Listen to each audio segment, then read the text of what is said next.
Congress is heading home for the holidays without a health care deal in place, leaving millions of Americans facing higher premiums and more uncertainty heading into the new year. Here to discuss this and so much more is our Washington insider, Armstrong Williams. Now, Armstrong, you know, Congress has essentially planted the ball on this over this fight over health care into January. Even as we all know, costs are going to go up for so many Americans here. What do you consider this? Legislative gridlock, deliberate political strategy from either side? What is your read? You know, Angela, I think sometimes we forget that the ACA only impacts 7% of Americans in this country. And I think what Speaker Johnson is trying to deliver through a very difficult process is that he wants health care for everyone to be affordable. I think this is why President Trump is meeting with the top insurance executives today, because we know they're fraudulent. We know they fleece people out of their money. They pay into the system, and then when it comes times for the insurance companies to deliver, they abandon them and find all excuses not to pay them.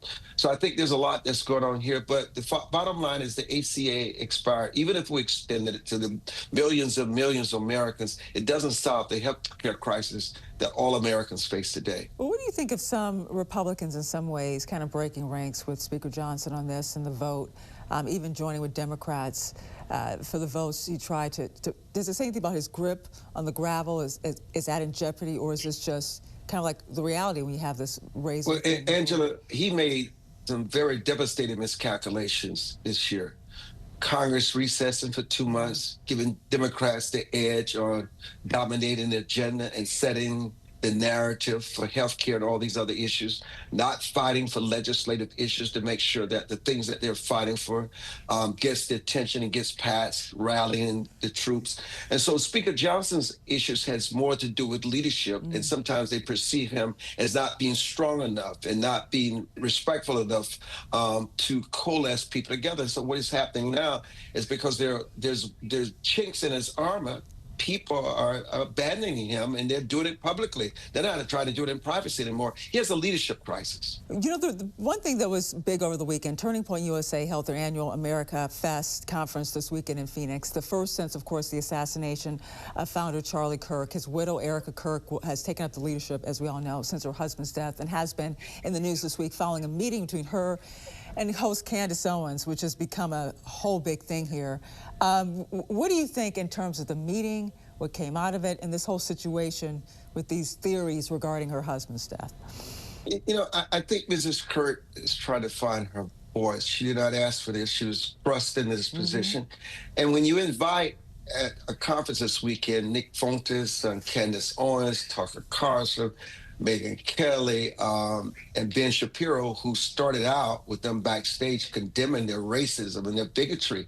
That's not the direction you want for Turning Point USA or for conservatives in this country. So there's a battle for the soul of Turning Point USA. Whom and what will they become? And I think while Candace Owens in her mind may want to believe that she should have a role at Turning Point USA, because in her mind it was something that she and Charlie finally together.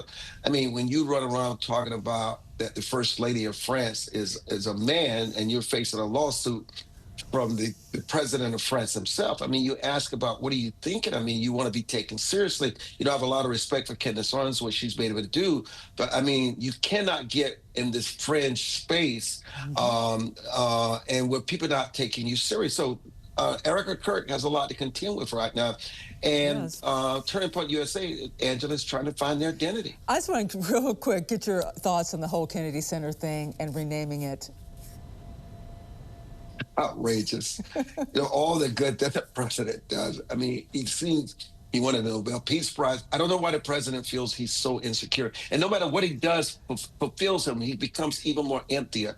I think the president in his own way has his own spiritual crisis. He needs to find something that gives more deeper meaning to his life. To me, he's one of the most successful people on the planet. Because God has blessed him, but it's just not enough. His soul remains restless. Thank you so much. Washington insider Armstrong Williams, Merry Christmas to you. Same to you. Thank you.